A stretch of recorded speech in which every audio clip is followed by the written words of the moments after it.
Welcome to the Real News Network. I'm Paul Jay in Washington. Repression of democracy protesters in Bahrain continues. And now joining us from Bahrain to describe today's events is Reem Khalifa. She's a Bahraini and she writes for the AP and contributes op-eds to various publications in the Middle East. Thanks for joining us, Reem. Thank you. What happened today? You've just come from a protest. What was it about and what happened? It actually was at the beginning a funeral. 10,000s of people who participated in this funeral, opposition, human rights activists, and all level of classes who participated in this funeral for a person called Ahmed Ismail, 22 years old citizen journalist who was killed by a live bullet gun 2 weeks ago. There was an argument to collect his body between his family and the authorities.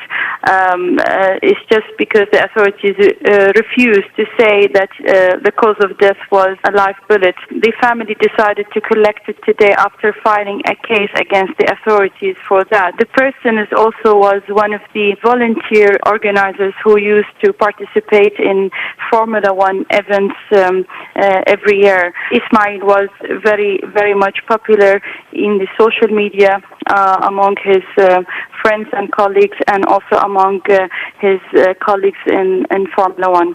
Now, the Formula One is an issue right now because there's a F1 race to take place soon in Bahrain. Last year's was canceled, and there was a big debate whether to cancel it again this year, but they decided to go ahead with it this year. What do people think of that decision? Well, today, seeing them, we saw the feedback coming out from a couple of activists, like Nabil Rajab was complaining and criticizing why it's happening in Bahrain, and giving an example of Ismail, that this symbolized how he was killed with a cold blood. And also, you see, after this event, clashes started between protesters who seek for democracy and freedom, and between police forces who used tear gas and shotgun. I have to highlight that the shotgun was not used for about 6 months, but they are back using it massively, and we witnessed that many protesters were wounded today, and some were trying to have a treatment inside houses in the area of Salmabad, which is located in middle of Bahrain Island. Now, you say he was a 22-year-old citizen journalist. What kind of journalism did he do, and do they think he was in any way specifically targeted? Yeah, he was targeted as his colleagues were filming when he was trying to film the protests and the clashes, where usually in Bahrain there is a daily clashes in various areas. So Ismail was one among the young Bahrainis who was very much passionate with camera and filming, and he was just filming the clashes, and what, according to the opposition, Al-Wifaq and other human rights activists in their statement issued, they said that he was, they pointed directly to him because he was carrying a camera filming the clashes and the event, and they didn't want that.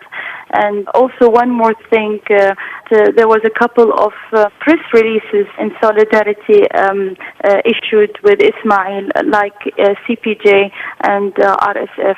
And the authorities have been trying to hide or cover up the fact live ammunition is being used, but you saw it being used today. Is that correct? Yeah, that's correct. Yeah, a lot. A lot. And what are they shooting? These are live bullets? They were shooting shotguns, the bird shotguns. With bird Not live bullets, bird shotguns, yeah. They were using bird shotguns, which is like a small circle middle type of bullets which insert immediately to the body. It was a lot, and it was quite scary to report in this environment. Now, there's a sort of the Bahraini government, and to some extent a lot of the international media, have kind of moved on from Bahrain. The government is sort of suggesting, oh, things have died down, there's not really that much protest anymore. And most of the international media, I would say, you know, you're one of the exceptions, have kind of not covering much of the Bahrain story anymore. But the conflict continues quite intensely, does it? Yeah, every day. For example, yesterday, North and Northwest Bahrain was under siege with armored vehicles which were deployed in Budaya Highway, and clashes were non-stop clashes between the police and the protesters. Many areas were under siege, and many vigilantes were trying to set checkpoints in some of the areas. Even today in the funeral, there were police and people in civil clothes. They were blocking people to prevent them to attend the funeral and the rally as well. Now, you know, in Syria, perhaps the level of repression is more violent. The conflict has gotten more violent, but even early on, before it reached such a state, the United States and the West were very, very critical of the Assad regime, but not so much about Bahrain. And certainly Saudi Arabia, which is, you know, leading the charge about the issues in Syria, as we all know, helped the Bahraini government suppress protesters.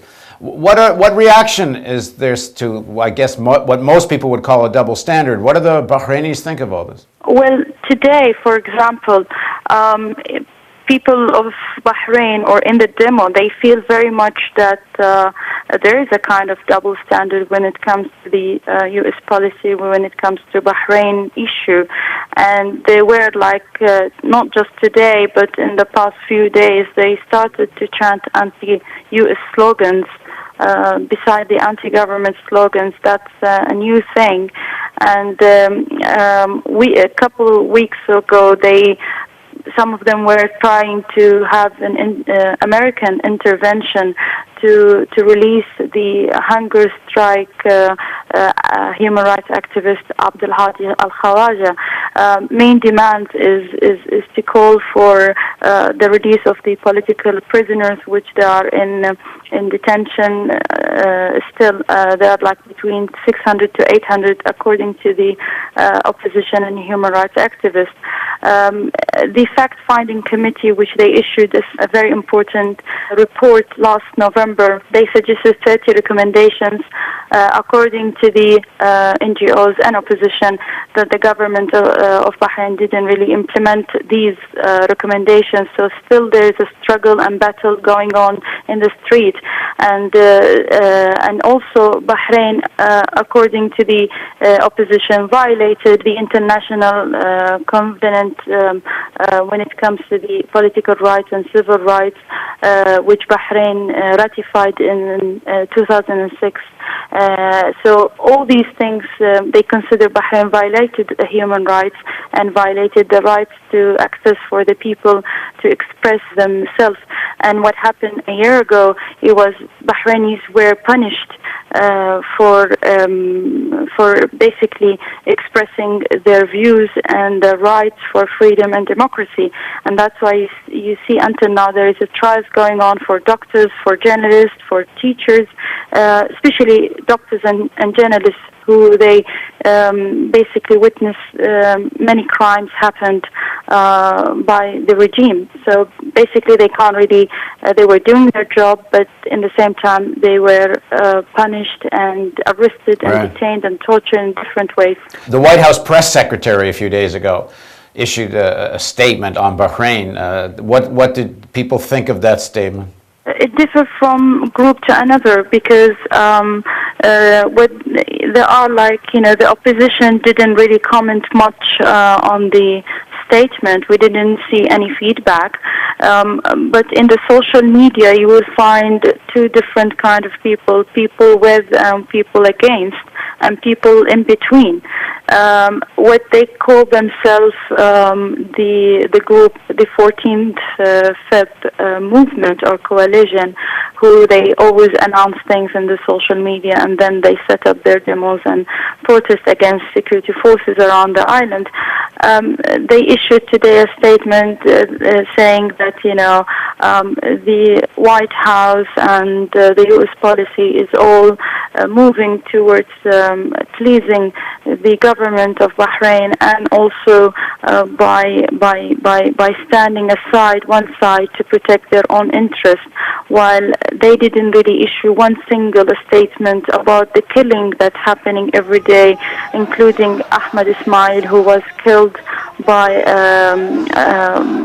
a live bullet. So basically, this is what they were saying today in their statement, and they criticize also why F1 should go ahead on time in Bahrain, while still the clashes and the killing going on, and the government doesn't want to admit that. So yeah, this is how they feel. They feel they are voiceless, and they feel no one really standing beside what they are demanding and calling for. And that's why yesterday there was a couple of explosions in a couple of areas, like gas cylinders and an attempt to set fire on tires, and they try to do just a kind of things just to pay attention to the people, and probably to the people who's coming to Bahrain to see that there is a political problem. And just finally, we're seeing in the press more, we have almost from the beginning, but even more so now, it's being portrayed as the struggle in Bahrain is simply a proxy war with Iran. It's all Sunni Shia. But are Sunnis in fact participating in these protests? There are, like, the society-wide society is a mix of Shia and Sunni, the liberal ones, yes, but there are, like, the categories, like the Sunni Islamist societies are the pro-government societies in the island, so they would participate in the government rallies, and that's why you see now the opposition or the pro-democracy rallies are more like with the opposition, human rights, Shia sides, and mixed with Sunni as well, but majority are Shia, yes, because Bahrain is majority Shia, and obviously you will find the other one who's moving the things in the street, and this is how we see as an observer, and how when we are reporting. So there's two type of rallies: rally which is with the government, and a rally which is with the opposition. So basically with and against.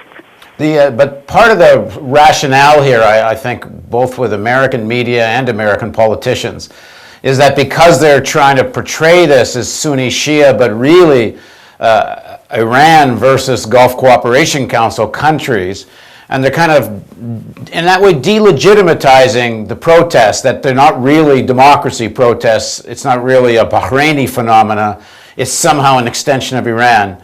What do you make of that?